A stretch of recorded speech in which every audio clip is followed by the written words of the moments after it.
অনন্ত অসীম প্রেমময় তুমি বিচার দিনের স্বামী, যত গুণগান হে চিরমহান তোমারই অন্তর্যামী। কবি ফারুক আহমেদ এত সুন্দর সূরাতুল ফাতিহার ব্যাখ্যা করেছিলেন। ও বন্ধু, যখন নাকি বান্দা বলে মালিক ইয়াউমিদ্দিন, আমার আল্লাহ বলে হ বান্দা নিশ্চয় তুমি ঠিক বলেছ, আমার মাহবুব বান্দা তুমি সত্য কথাই বলেছ, আমি তো হাসর দিনের বাদশা, আমি তো কিয়ামতের দিনের বাদশা, আমি আজকে বিচার করব। কেমন বিচার করব? ফামান ইয়ামাল মিসকালা যাররাতিন খায়রান ইয়ারা ওয়া মান ইয়ামাল মিসকালা যাররাতিন শাররান ইয়ারা। ও বান্দা, আমি আল্লাহ ইনসাফের বাইরে কোনো কাজ করব না। আমি আল্লাহ আল হাক্কু মির রাব্বিকা ফালা তাকুনান্না মিনাল মুমতারিন। ও বান্দারে, আমি আজকে কিয়ামতের ময়দানে তোমাদের প্রত্যেকের হক যারা যারা পরিমাণ আদায় করে দিব। এক বিন্দু তোমাদের সাথে আমি আল্লাহ কোনো জুলুম করব না। তোমরা যদি নেককার হও, আমি আল্লাহ তোমাদেরকে জাহান্নামে পাঠাবো না, আমি নিশ্চয়ই তোমাদেরকে এর বিনিময়ে জান্নাত দান করব। আর যদি তোমরা বদকার হও, আমি আল্লাহর অবাধ্য বান্দা হয় দুনিয়ার জমিন থেকে আখিরাতে আসো। ও বান্দা, এর বিনিময়ে তোমাদেরকে আমি আল্লাহ দান করব।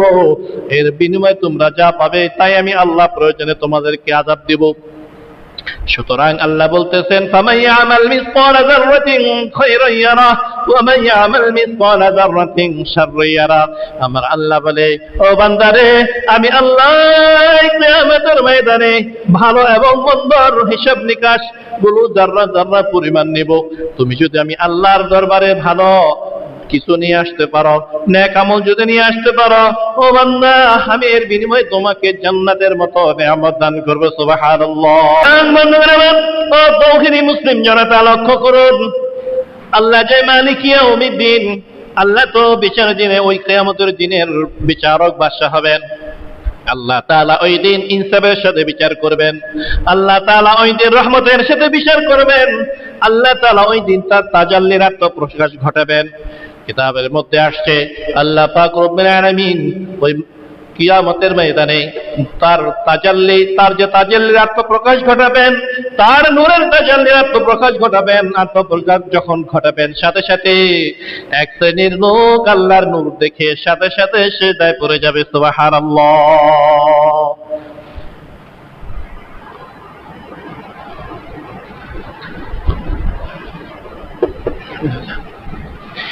আর এক শ্রেণীর লোক তারা চেষ্টা করবে সিজদায় যাওয়ার জন্য, শত চেষ্টা করার পরে তারা সিজদায় যেতে পারবে না, তাদের কোমরগুলো কাঠের মতো শক্ত হয়ে যাবে।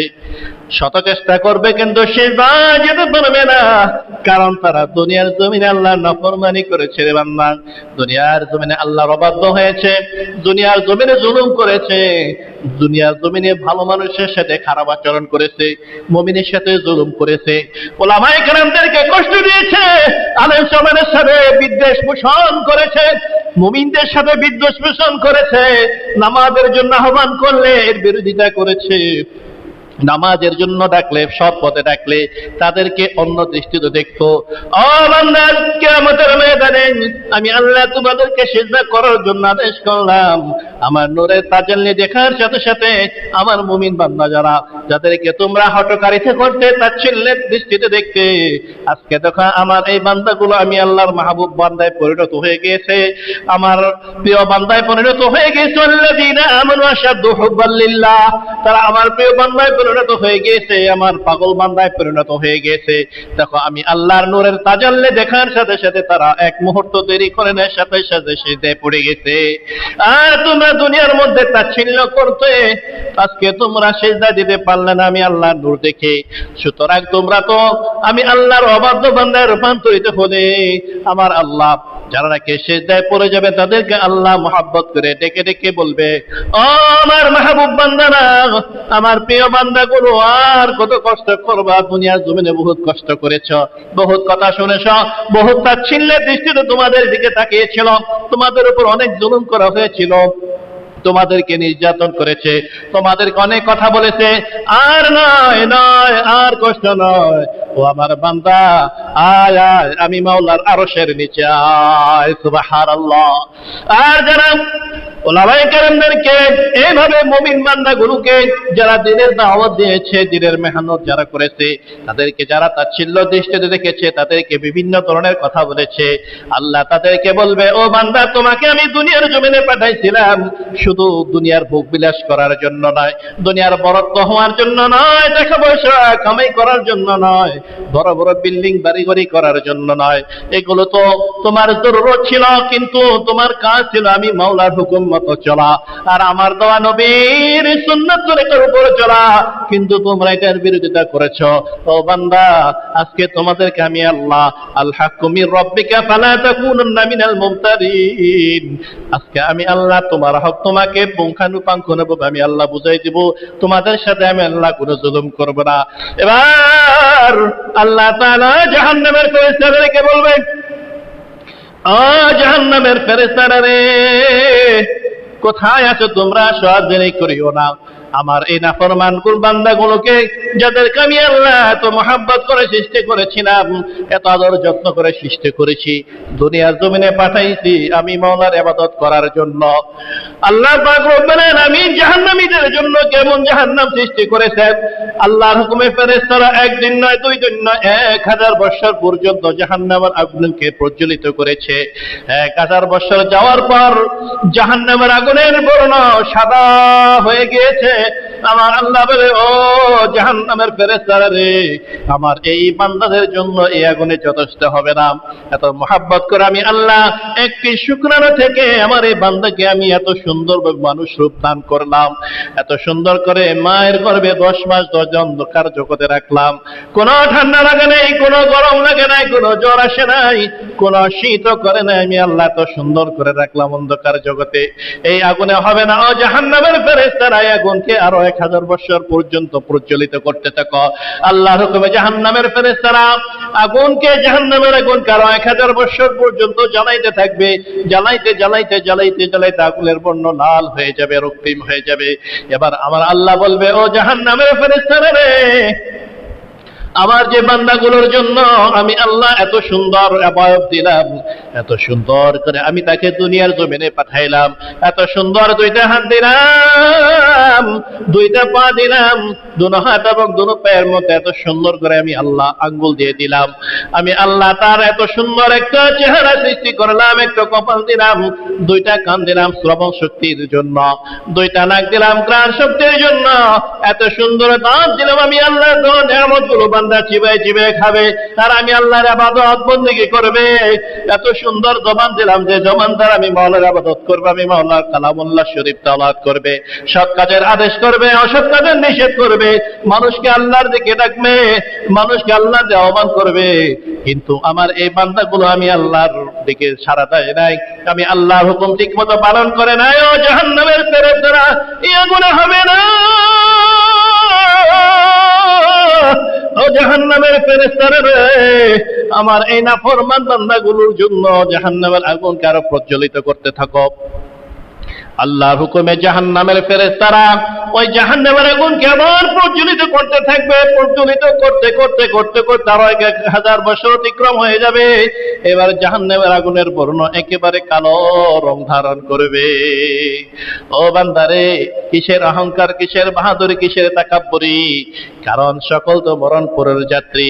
কুল্লু নাফসিন যায়িকাতুল মাউত, প্রত্যেকটা প্রাণীকে মৃত্যুর প্রাণের স্বাদ গ্রহণ করতে হবে।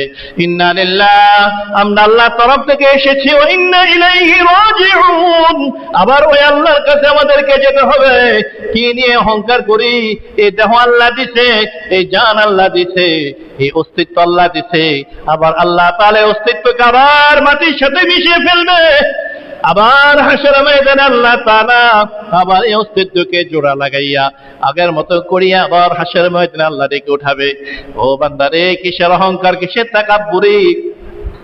আল্লাহ বলবে, ও জাহান্নামের ফেরেশতারা, আমার এই নাফরমান বান্দা দুনিয়ার জমিনে আল্লাহর হুকুম, আমি আল্লাহর হুকুম পালন করে নাই, আমি আল্লাহর ইবাদত বন্দেগী ঠিকমতো করে নাই। যারা ইবাদত বন্দেগী করত, মানুষকে সৎ কাজের আদেশ দিত, ভালো কথার আহ্বান করত, বরঞ্চ তাদের উপর কষ্ট দিত, তাদেরকে জুলুম দিত, তাদেরকে অত্যাচার করত। ও জাহান্নামের ফেরেশতারা রে, আমার এই নাফরমান বান্দাগুলোকে ওই জাহান্নামের মধ্যে নিক্ষেপ করে দাও। শুধু তাই নয়, ওই জাহান্নামের মধ্যে নিক্ষেপ করার পূর্বে জাহান্নামের তোষকের মধ্যে, আগুনের তোষকের মধ্যে শোয়াইয়া তার মাথার নিচে আগুনের বালিশ দিয়া, তার উপরে আগুনের লেপ দিয়া, চতুর্দিকে আগুনের সুই সুতা দিয়া ছিলাইয়া, তারপরে তাকে জাহান্নামের আগুনকে আরো প্রজ্বলিত করে দাও। মালিক ইয়াউমিদ্দিন, আল্লাহ হাসরের দিনের মাশাক, আল্লাহ তাআলা কিয়ামতের দিনের হিসাব নিকাশ করবে। সুতরাং যারা আল্লাহর হুকুম মানবে না, যারা আল্লাহর হুকুমের বিরোধিতা করবে, নবীর সুন্নাতের বিরোধিতা করবে, তাদের জন্য আল্লাহ তাআলা এইভাবে শত শত হাজার হাজার লক্ষ লক্ষ আযাবের ব্যবস্থা করে রেখেছে। আমার আল্লাহ সামনের আয়াতে বলতেছে, বান্দা যখন নামাজে দাঁড়িয়ে বলে ইয়াকা না'বুদু ওয়া ইয়াকা নাস্তাঈন, আয় আল্লাহ আমরা তো আপনার ইবাদত করতেছি এবং আপনার কাছে আমরা প্রার্থনা করিতেছি।